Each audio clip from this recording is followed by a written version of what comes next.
बिस्मिल्लाहिर्रहमानिर्रहीम। अस्सलाम वालेकुम नाज़रीन, आप यूट्यूब चैनल देख रहे हैं। मैं इमरान खान हूँ। पहले तो जो आज गुज़िश्ता रात जो इंसिडेंट हुआ कदाफ़ी स्टेडियम के बाहर, उसके बारे में मैं थोड़ा सा आपको बता देता हूँ, क्योंकि बहुत सारे लोग मैसेजेस कर रहे हैं, वो पूछ रहे हैं कि असल में बात क्या हुई, वो सारी तफसीलात बताई जाएँ।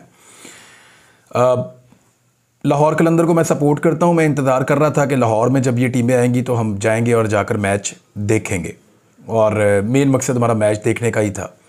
लेकिन इससे पहले आपको याद होगा, मैंने जब इस्लामाबाद में एक क्रिकेट मैच खेला तो मैंने अरशद शरीफ शहीद भाई का अपने यूनिफॉर्म के ऊपर नाम लिखवाया था। मुझे वहाँ से टेलीफोन कॉल आती है कि इस्लामाबाद क्लब के अंदर एक क्रिकेट मैच है और नुमाइशी मैच है सहाफ़ियों का और एक्टर्स का। उस मैच के लिए कराची से और दीगर शहरों से बहुत दूर दूर से लोग आए हुए थे।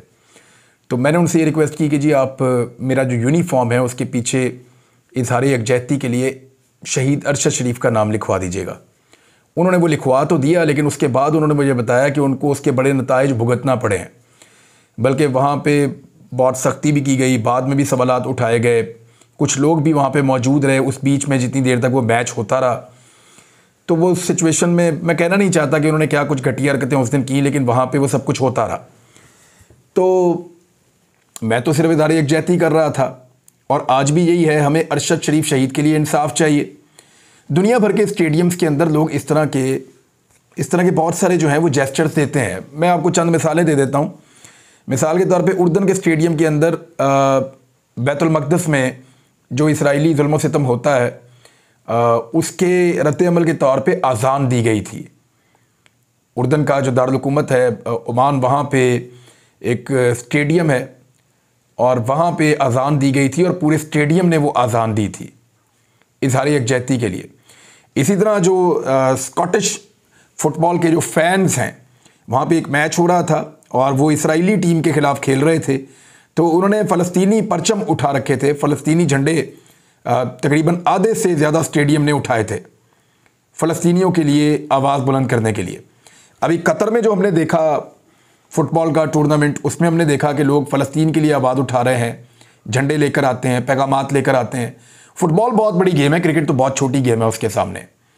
दुनिया भर में क्रिकेट मैचेस के अंदर भी इस तरह के जेस्चर होते हैं और दिए जाते हैं, और हम कोई किसी से कोई झगड़ा करने थोड़ी जा रहे थे। हमारे साथ मास्क थे जो हमने अपने चेहरे पे पहनने थे अरशद शरीफ शहीद की याद के लिए, और हम चाहते थे कि एक पुरअमन तरीके से एक मैसेज ये भी जाए ताकि इंसाफ देने वाले जो हैं उन्हें पता चले कि इंसाफ देना है और अरशद शरीफ की याद को भुलाने ना दिया जाए। ये हम करते रहेंगे, और भी बहुत सारे तरीके हैं, ये एक तरीका नहीं था। अभी इंशाल्लाह आज भी एक एम्बुलेंस हमारी जा रही है, तैयार हो गई है अल्हम्दुलिल्लाह। मेरे वालिद साहब ने हमें बना कर दी है, मेरी अम्मी की जानिब से उन्होंने एक, तो वो हम भिजवा रहे हैं एक और इलाके में। और जो बाकी एम्बुलेंसेज है अरशद भाई की, वो ऑलरेडी काम कर रही हैं, उनकी तस्वीरें उसके ऊपर लगी हैं, और वो बहुत दूर दराज इलाकों में लोगों को रेस्क्यू कर रही हैं। हालांकि ये जो अभी कल ही रकनी के अंदर इंसिडेंट हुआ, जो एक दहशतगर्दी का वाक़या हुआ, उसमें वहाँ पे अब आपको पता है कि स्ट्रक्चर है ही नहीं उन इलाकों के अंदर रेस्क्यू का। तो वो एम्बुलेंसेज जो शहीद अरशद शरीफ की हैं उनके अंदर लोगों को रेस्क्यू किया गया है। बहुत अफसोसनाक वाक़या है, लेकिन दूसरी जानिब अरशद शरीफ को हम इंशाल्लाह भूलने नहीं देंगे। इसको इतना बड़ा बनाएंगे और इतना सारा कुछ करेंगे कि जिन लोगों ने अरशद शरीफ को कत्ल करवाया है और जो लोग इस पूरी साजिश के पीछे हैं, जिन्होंने उनके लिए ज़मीन तंग की पाकिस्तान की, हम उनके लिए ज़िंदगी तंग कर देंगे। वो हर दिन अपने आप को कोसेंगे, हर दिन परेशान रहेंगे। हम जब वहाँ पे गए तो वो पुलिस वालों ने मुझे देख लिया और उनको कोई इंस्ट्रक्शन दी, उन्होंने टेलीफोन कॉल्स वगैरह की। तो एक पुलिस वाला आया और उसने कहा जी कि इमरान साहब, अगर आप यहाँ रश वाली साइड पर जाएँगे तो हम चाहते हैं कि आप VIP वाली साइड से निकल जाएँ। तो मैंने उन्हें कहा नहीं, जो मेरे पास टिकट्स हैं वो आम पब्लिक के अंदर जाने वाले हैं, और मेरे पास जो टिकट्स हैं वो 2500 का एक टिकट था, वो सईद अनवर इंक्लूजर का था। तो उसमें तो हम VIP नहीं थे। VIP वाले तो 15-15, 20-20 हज़ार रुपये के पता नहीं कितने महंगे महंगे वो टिकट हैं। तो हमारे पास तो टिकट था 2500 वाला, 2500 रुपये वाला। तो हमने कहा जी ये यहाँ से सारे जा रहे हैं, हम भी इनके साथ यहाँ से जाएँगे। उन्होंने कहा जी यहाँ पे कोई रश लग जाता है और प्रॉब्लम हो जाती है, तो आप उधर से VIP वाली साइड से जाएँ। तो मैं रुक गया उनकी बात सुन के। उन्होंने कहा SP साहब आ रहे हैं, SP साहब से आप मिल लें और फिर आपको हम अंदर भिजवा देते हैं। तो हम रुक गए, वहाँ पे खड़े हो गए। कुछ लोग आ गए, उनके साथ बातचीत करना शुरू हो गए, कुछ नौजवान आ गए, वो मिलना चाह रहे थे, वो मिलते रहे। इतने में SP साहब आए, उन्होंने बुलवाया और उन्होंने कहा जी ये नैरेटिव अंदर नहीं जा सकता। फिर एक पुलिस वाले ने कहा कि अंदर इंतशार फैल जाएगा। लेकिन जी कोई एंटी स्टेट नैरेटिव है। उन्होंने कहा जी बिल्कुल ऐसा ही है। जब उन्होंने ये करार दे दिया कि ये कोई एंटी स्टेट नैरेटिव है अरशद शरीफ की फ़ोटो, तो मैंने उनसे सवाल किया कि ये कोई इंडियन एजेंट थोड़ी था, मुहिब्बे वतन पाकिस्तानी था, सारा पाकिस्तान उसको मानता है, उसकी फ़ोटो ले जाने में प्रॉब्लम क्या है? मैं अगर जनरल बाजवा की फ़ोटो अंदर ले जाऊँ तो आपको कोई प्रॉब्लम नहीं होगा। जो मौजूदा की आदत है मुख्तलिफ इदारों की, उनकी ले जाऊँ, आपको कोई प्रॉब्लम नहीं होगा।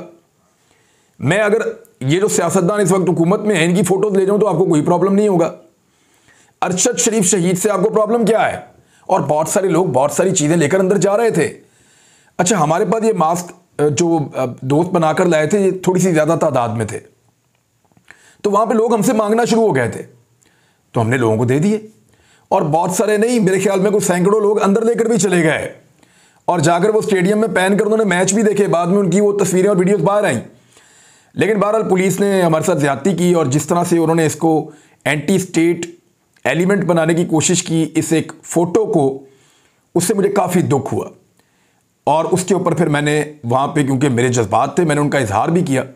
मैंने कहा जी ये गलत है, ये नहीं हो सकता कि आप एक आदमी को पहले उसकी ज़िंदगी में गद्दार करार दें जब वो शहीद हो जाए। बल्कि मैंने पुलिस वालों को पैगाम दिया, मैंने कहा जब आप लोगों का कोई शहीद हो जाता है तो हम सारे आते हैं वहाँ पे, हम आपके जनाजों में शिरकत करते हैं, हम आपके लिए आवाज़ उठाते हैं, आपकी कवरेज करते हैं, आपके शहीदों को इज्जत देते हैं। आज हमारा एक आदमी शहीद हो गया है तो आप हमें मार रहे हैं। और फिर पुलिस वालों ने ज़बरदस्ती रोकना शुरू किया। हम अंदर जाना चाहते थे, वो रोकते थे। और फिर उसके बाद उन्होंने धक्कम पेल के बाद टॉर्चर भी किया। हमारे कुछ नौजवानों को जो सहाफ़ी साथ मौजूद थे उनको मारा भी। लाहौर प्रेस क्लब के सदर भी हमारे साथ मौजूद थे और उन्होंने ये सारे मनाज़िर खुद अपनी आंखों से देखे और वो हमारे साथ अंदर जा रहे थे। कुछ और सीनियर दोस्त थे, वो भी मौजूद थे, वो भी जाना चाहते थे हमारे साथ अंदर। लेकिन फिर पुलिस का रवैया ऐसा था कि उन्होंने हमें रोक लिया। तो उसके बाद हम वापस जा रहे थे, मीडिया ने पूछा, हमने उनको सारी बात बता दी और फिर हम वापस आ गए। मुझे पुलिस की आला क़यादत ने पैगाम पहुंचाया। उन्होंने कहा कि इमरान भाई, हम सीरियसली आपको बता रहे हैं कि इसमें हमारा कोई कसूर नहीं है। हमें बहुत तकलीफ़ हुई है आज जो कुछ कज़ाफ़ी स्टेडियम के करीब हुआ और ये नहीं होना चाहिए था। फिर मुझे ये पैगाम भी भिजवाया गया कि कोई FIR काटने की भी प्लानिंग की जा रही है और उसके लिए जवाब घड़ा जा रहा है कि कौन सी दफ़ात के तहत क्या चीज़ डालकर इस वक़ूए को एक FIR में बदला जाए। हो सकता है जब मैं वीलॉग कर रहा हूँ रात को लेट नाइट, अभी हो जाए, सुबह हो जाए, किसी वक्त भी कोई FIR काटने की प्लानिंग की जा रही है और दबाव है। मैंने उनसे, यानी जिसने मुझे पैगाम दिया, उसने उनसे पूछा कि जी दबाव किस बात का है। वो एक आदमी मैच देखने जा रहा था, उसके बाद टिकट था, उनके साथ जो साथी थे सबके बाद अपना अपना टिकट था, तो लोग बहुत सारी चीज़ें लेकर अंदर जा रहे थे। सैकड़ों लोग इसी मास्क के साथ अंदर गए हैं, तो इमरान रियाज को आपने क्यों नहीं जाने दिया? तो उन्होंने कहा जी हमें इंस्ट्रक्शन दी गई थी बहुत ताकतवर लोगों की जानिब से। उन्होंने नाम लिया, मैं नाम नहीं लेना चाहता, मैं अपने मुल्क की और अपने इदारों की बदनामी नहीं करना चाहता।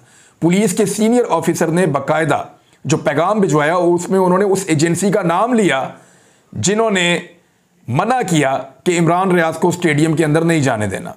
तो ठीक है, अब वापस आ गए और जो तमाशा आपने लगाना था वो आपने लगाया।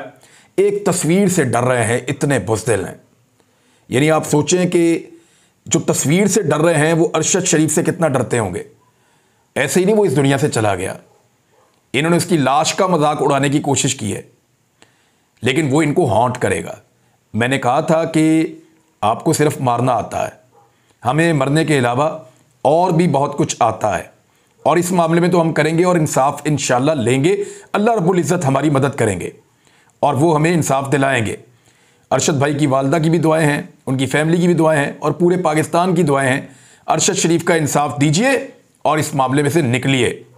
आप सबकी सेटलमेंट्स हो सकती हैं, हो सकता है कल को इमरान खान की और एस्टेब्लिशमेंट की भी सेटलमेंट हो जाए, या एस्टेब्लिशमेंट जो है वो इमरान खान साहब से माफ़ी मांगे और वो आकर कहे जी हमसे गलती हो गई है। हो सकता है चीज़ें रिजॉल्व हो जाएं, लेकिन अरशद शरीफ शहीद के कत्ल का मामला एक ऐसा है कि जब तक हम रहेंगे इसके ऊपर हम बात करते रहेंगे। हुकूमत किसी की भी हो, हम इस मामले को उठाते रहेंगे और हम इंसाफ मांगते रहेंगे, क्योंकि उसका एक कर्ज है जो इंशाल्लाह हम उतारेंगे पूरे मुल्क के ऊपर। जंगल में पड़ा था इतने महीनों तक, तकलीफ़ के अंदर, उन्हीं कपड़ों में वो आपसे बार बार मुखातिब था। किसके लिए लड़ रहा था वो? पाकिस्तानियों के लिए। बहुत जल्द इंशाल्लाह इनको एक और पैगाम देंगे, इससे ज़्यादा मौसर और इससे ज़्यादा बेहतर पैगाम देंगे। अरशद शरीफ शहीद का जो कॉज है उसको इंशाल्लाह मिटने नहीं देंगे। दूसरी जानिब PDM की जमातों की दुर्गत बन रही है। ये सहूलत कार, एस्टेब्लिशमेंट, ये हैंडलर्स या जो पीडीएम की जमातें हैं, ये इलेक्शन से क्यों भाग रही हैं, उसकी एक छोटी सी मिसाल आप देख लीजिए। ये अभी भी नताइज आ रहे हैं, ज़रा मैं लेटेस्ट भी देख लूँ क्योंकि तकरीबन मुकम्मल हो गए हैं नताइज। 33,000 से ज़ायद की लीड है अब तक की इंफॉर्मेशन के मुताबिक, 33,000।